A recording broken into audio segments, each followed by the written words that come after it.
ലോകത്ത് ഇന്നേവരെയും ആർക്കും വായിച്ചെടുക്കാൻ കഴിയാത്ത ഒരു ശിലാലിഖിതമുണ്ട് എങ്കിൽ അത് നമ്മുടെ മധ്യ തിരുവിതാംകൂറിലാണ്. ഈ ദേവാലയം 13-ാം നൂറ്റാണ്ടിന്റെ ആരംഭത്തിലാണ് സ്ഥാപിച്ചത്. പല വൈദേശിക കടന്നുകയറ്റങ്ങളെയും അതിജീവിച്ചുകൊണ്ടാണ് ഇപ്പോഴും ഈ ദേവാലയം കേരളീയ വാസ്തുശൈലിയിൽ ഇവിടെ നിലനിന്നു പോകുന്നത്.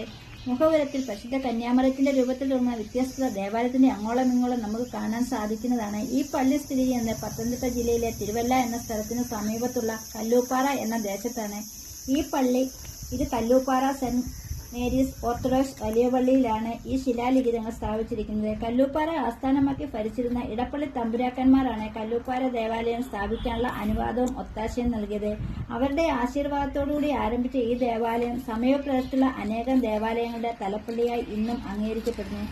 ഇത് പണിതിരിക്കുന്നത് തടിയിലാണ്. ഇതിന്റെ ഉൾവശം അതിമനോഹരമായിട്ടാണ് ക്രമീകരിക്കപ്പെട്ടിരിക്കുന്നത്. ഇതിന്റെ പ്രധാന മർമ്മഹ പുരോഹിതന്മാർ മാത്രമേ ഇവിടെ പ്രവേശിക്കുകയുള്ളൂ. ഇതിന്റെ അകത്തുള്ള കൽപ്പടകൾ അനേകം നൂറ്റാണ്ട്